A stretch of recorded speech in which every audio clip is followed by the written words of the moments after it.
Hello and welcome to News at Noon. I'm Chris Nelson. A firefighter is recovering from minor burns he sustained while battling a fire in Rochester Hills this morning. Reporter Monica Drake has more information on this. Monica, where was the fire and how's the firefighter doing? The fire started around 5:20 this morning at the Star Bat Industrial Complex, located near Cooks Road, north of M59. The middle business suffered fire damage, as well as 5 businesses located within the building. Auburn Hills Fire Department assisted Rochester Hills Fire Department in extinguishing the fire. The fire was extinguished about an hour after it started. The injured firefighter received minor burns on his legs and is being treated at a local hospital. He is expected to be okay. The fire is still under investigation for its cause. Check back to the oaklandpress.com for updated information. Thanks a lot, Monica.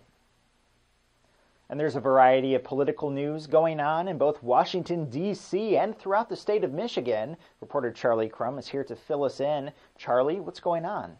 Well, in Detroit, Detroit Mayor Dave Bing says he won't join a city council appeal of the state's determination that the city has a financial emergency and that the city should basically accept an emergency manager. Governor Rick Snyder is expected to appoint one once those appeals are exhausted. Detroit has about a $327 million deficit. And in Lansing, an Ingham County judge has ruled that medical marijuana users can collect unemployment benefits. And that case involved a state-approved medical marijuana user who was denied benefits after being fired following a drug test. And meanwhile in Washington, President Barack Obama had dinner with Republican senators after the House approved a bill to stave off a late March federal government shutdown. So far, Congress has been unable to reach a deal on mandatory spending cuts that began to take effect last week. Also in Washington, a Senate committee is considering 4 gun control bills, including an assault weapons ban and near-universal background checks for gun purchases. Gun control became a hot issue in Washington again after the massacre at Sandy Hook Elementary School last December. Thanks, Charlie. And an ongoing court case in Detroit could result in the legalization of same-sex marriage in the state of Michigan. The case was filed by a lesbian couple in Hazel Park. Reporters Shannon Coughlin and Marcus Oliver from the Oakland Press recently spoke with people in Oakland County to hear their own views on gay marriage. I think any person that wants to be together, whether they be the same gender or not, I think it's okay. As far as adoption goes, there's so many children that need parents. It doesn't matter who raises them, as long as they are good parents. I don't know. I believe in the Bible, and I do believe that there are certain things that the Bible says is true. Yet the times change, and the Bible hasn't. I have a gay father-in-law, actually, and it's time. There's no question about it. The whole trend is going that way across the country, and I think we should do it.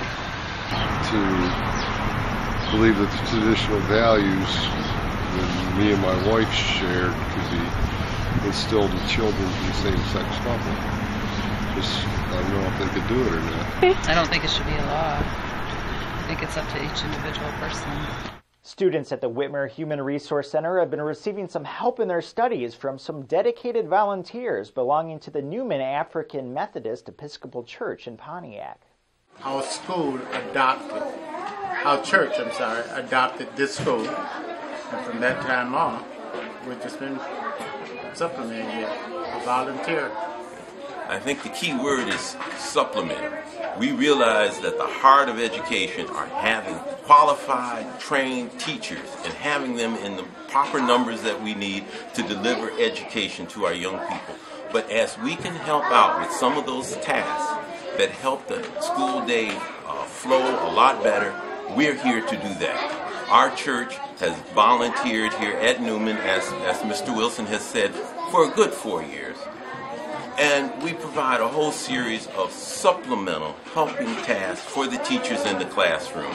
Everything from sharpening pencils to listening to young people read, that occasionally giving a little advice, but always doing that with our teachers. And we have some great teachers here in the Pontiac school system. And if you're still not quite sure what to do with your weekend yet, Gary Graff will point you in the right direction. Autorama, the fun auto show, rolls into Cobo Center Friday through Sunday, featuring 3 generations of Batmobiles, a Kid Rock vehicle collection, the 50th Rider Award presentation, and celebrities such as the WWE's Sheamus and SpongeBob SquarePants. Find the details at Autorama.com. The original Charlie Bucket and Mike TV from Willy Wonka and the Chocolate Factory will be on hand at the Redford Theater Friday and Saturday to introduce the film and sign autographs. There will be 3 showings with a matinee on Saturday. Visit the Redford Theater's Facebook site for more information about the visit. The St. Dunstan's Theater Guild at Cranbrook opens its latest production, the romantic comedy Almost Maine, this weekend with performances running through March 23rd. Find out more at stdunstan.theater.com, and that's theater with an R-E.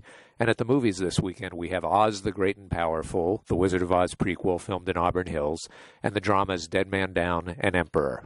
And that's our newscast for today. Join us again tomorrow at theoaklandpress.com. I'm Chris Nelson for News at Noon. We'll see you then.